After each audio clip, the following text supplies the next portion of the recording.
your functions don't work alone. Your decision-making function, so your T function and your F function, whether those are introverted or extroverted, they work together. And the same with your perceptive functions, so your N and your S functions. So today we're here to talk about how specifically your N and S functions, whether they're NE, SI, or SI, NE, or NI, SE, SE, NI, work together as a team instead of just individually or against each other.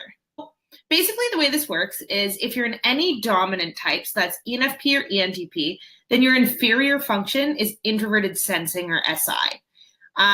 So I'll talk about that first, and then I'll talk about the opposite order, which is if you're an SI dom, having your inferior as NE. And I think that any dominant types use SI more than they like to think that they do, because NE is it's not necessarily action-oriented, but it's variety-oriented. It's always kind of searching for like the new, the novel, the idea you haven't considered yet, the perspective you haven't taken yet. And it's rooting through like a very large plethora of ideas and possibilities all of the time, constantly, when you're not even realizing you're doing it. And SI is the function that kind of grounds extroverted intuition. So I found this really great comic once that actually now I wish I'd had prepared for this.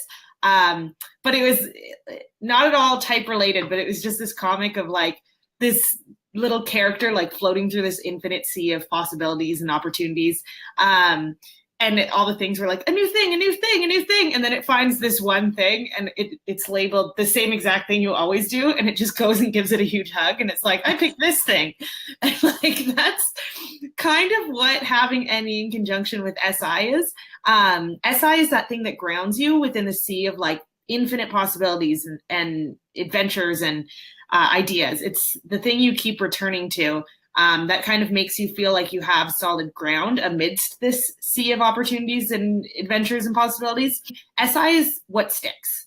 Like it's the things that you come back to that you trust and that you kind of build your foundation of what you understand and what matters to you and what's meaningful to you on top of. Think of it as like, I see SI as like the anchor, and then NE pretty much just like, explores like all over.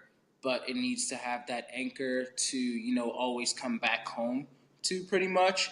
And that's kind of like the border that keeps NE from like going, I guess, a little bit like too far. And then I guess that also works with the auxiliary function. So if you're talking about an ENFP and an ENTP, then you were talking about like how, like what would really stick. So, okay, well then I guess you can talk also about the reverse. NE? Yeah. Yeah. So whereas NE is like, woohoo, I'm exploring in outer space. SI is my solid ground. SI is kind of like, okay, you're like building this ladder of like what you know. So it's like, I know this, I know this, I know this. This is sturdy, this is sturdy. And then NE is what kind of springs out from that ladder as like, ooh, there's like a possibility over here. There's a possibility over here. So it's like the way I think of healthy SI that is backed up by NE, is kind of like you know the rules so well that you see opportunities to break the rules in creative ways. So I think of like for example, like I think I've told this story before, but like my dad was an ISTJ and he was kind of known in his workplace as like the guy who breaks the rules, which you wouldn't think of for like an ISTJ, but he could do it in a way where he was like breaking the rules without technically breaking them. And he always did it for the greater good. So it's kind of like the ideas of a healthy dominant SI user or an auxiliary SI user. So dominant SI users are ISTJs and ISFJs. Auxiliary SI users are ESFJs and ESTJs. And I think like their thing is that they learn so well all the patterns of the world that they live in and all the places and like how things work in every area. And they learn it so well that they then see opportunity to do it a different way. And that's where their NE comes out. So when you have NE SI, it's kind of like chaos and SI injects the structure into the chaos. And when you have SI NE, it's kind of like structure and NE injects a little bit of controlled chaos into the structure. Like SI is kind of like if you're like sitting on the edge of a river and there's all these stones that go across to the other side of the river. An SI user is the person who like watches people go on every stone and kind of like records like which stones like are reliable and always catch the person's weight and which ones sometimes tip over and which ones like always tip over. And then it's like they're formulating a reliable path through the river based on like what they've observed and what's happened in the past with people crossing the river. So SI is like kind of finding that sturdy path forward based on what's happened in the Yeah. past. Okay. So I'm ENFJ, and so my auxiliary function is NI, and then my tertiary function is SE. So I would honestly say that I have a really good relationship with both. If I had to summarize it, it's pretty much the sense of finding meaning and symbolism behind everything, and like trying to like go back to that, like that original like source, like what is being communicated here. I'll watch a movie, or I'll just literally like observe something happen, and from that happening, then it'll like tap my mind and remind me of something, or like I'll find like some type of like symbolic message behind it that'll then like I can use it like maybe in a spoken word poem, or on my YouTube videos, like about like, oh, so this thing occurred to me today, and what I kind of like learned from that was yada yada yada, and then I'll connect that to something else that may have happened, or maybe something that I had watched on Netflix or something, and it pretty much seems like a huge web of connections that ultimately come from my experiences, that then ultimately lead to like some sort of like life advice that I'm always searching for. SE like experiences everything pretty much, and then NI like all of a sudden like looks for, it presses for this deeper meaning behind what I just experienced. So like maybe SE will take in the movie that I'm watching, or SE will take in like me walking through the park or something, you know, and then NI is working so well in hand with SE that it finds some type of like deeper meaning behind whatever I experience, and then before you know it, like I have some type of like life advice. You're kind of like just not as consciously like taking in all of these things via your SE all the time. And then that aha moment just comes from that moment when your NI like connects those things together. And it's really just a result of like all of these things that you've seen in the first place, that you haven't like consciously taken in, and then you kind of like the more you think about it, it's kind of like they come up to connect together. It could be likened to, according to Antonia Dodge, and this checks out perfectly with me, five blind men, and they're all feeling on an elephant. And then one blind man is like, oh, well, I feel a trunk over here. And then another blind man's like, oh, and I feel a tail. Or another blind man's like, oh, I feel the leg, you know, etc. And then they say together, after sharing the information that they've now perceived, maybe through SE, by feeling on the elephant and everything, they're like, oh, connect all these dots, we have an elephant over here. And I think that that's like definitely something that I always experience.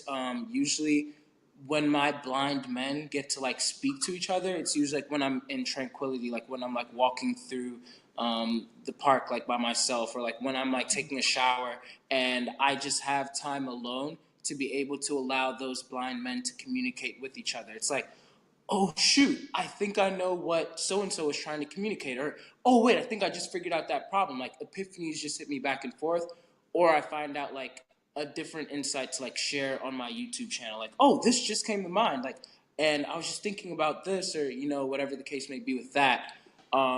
And then I find a whole bunch of like different analogies and metaphors to like back that up instinctively. I think I literally get snatched in and out of reality, and it's hard for me to like so I will stay in the moment.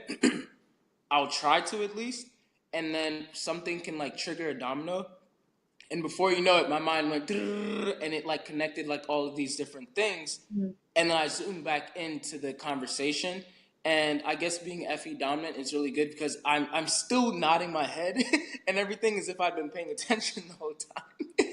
And I have, but I haven't, because a whole bunch of stuff just happened in my head, and it's like, oh shoot. And then I start thinking about how all of that just happened in my head. And it's like, Denzel, stop letting that happen in your head.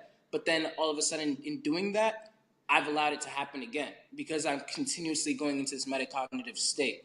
So I'm literally getting like yanked in and out. So I think that hopefully that like answers your question of like where, yeah, I do struggle with being in the moment for that reason. But then I also like, I don't think that I'm as bad as like my INFJ friend who you can just tell like sometimes he's just gone. And it's like, dude, were you even listening? Like while I'm more engaged, but then when you can say something and my mind will like connect a whole bunch of different things and it'll connect like, oh shoot, that reminds me of what I watched like on Netflix or what I read over here or what happened over here, stuff along those lines.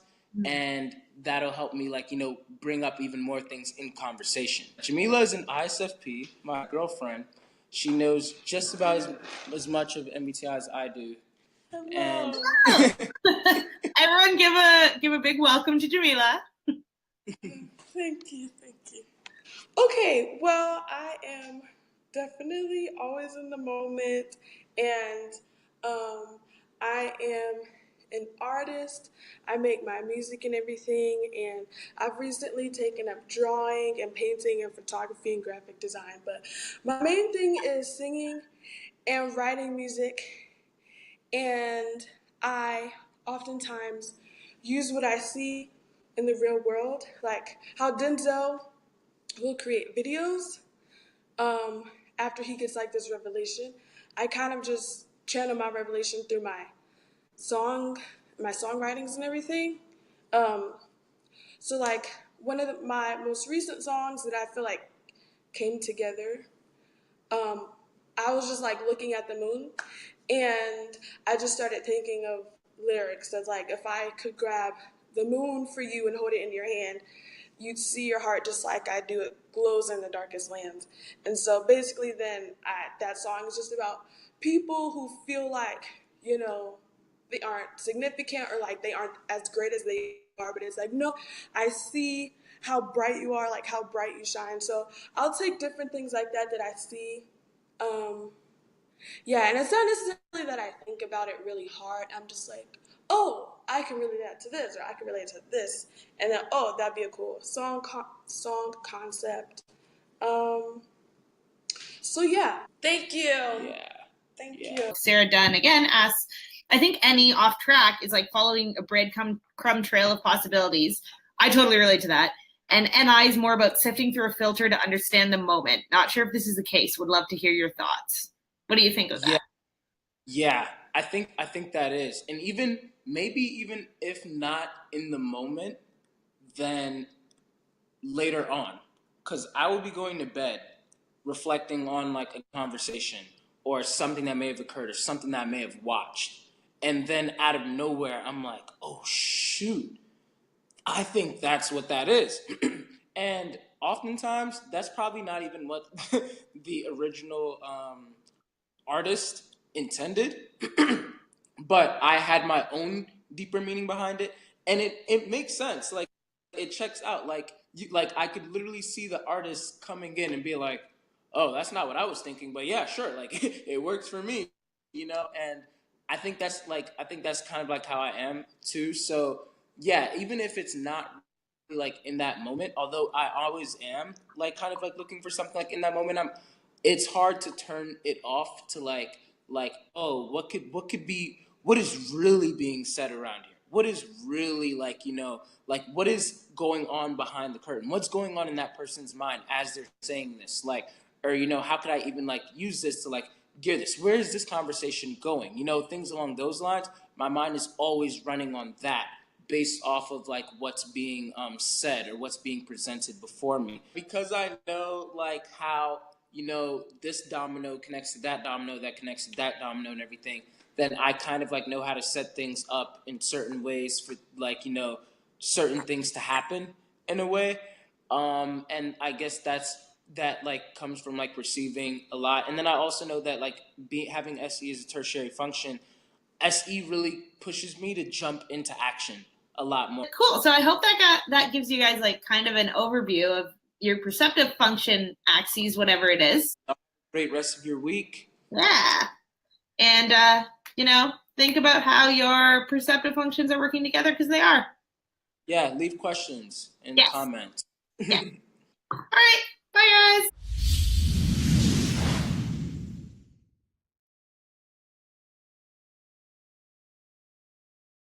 I'm David Bowder, CEO of SPASIGMA. Every day, each of us is surrounded by a great diversity of people, and indeed, personalities. Some people we find it very easy to relate to.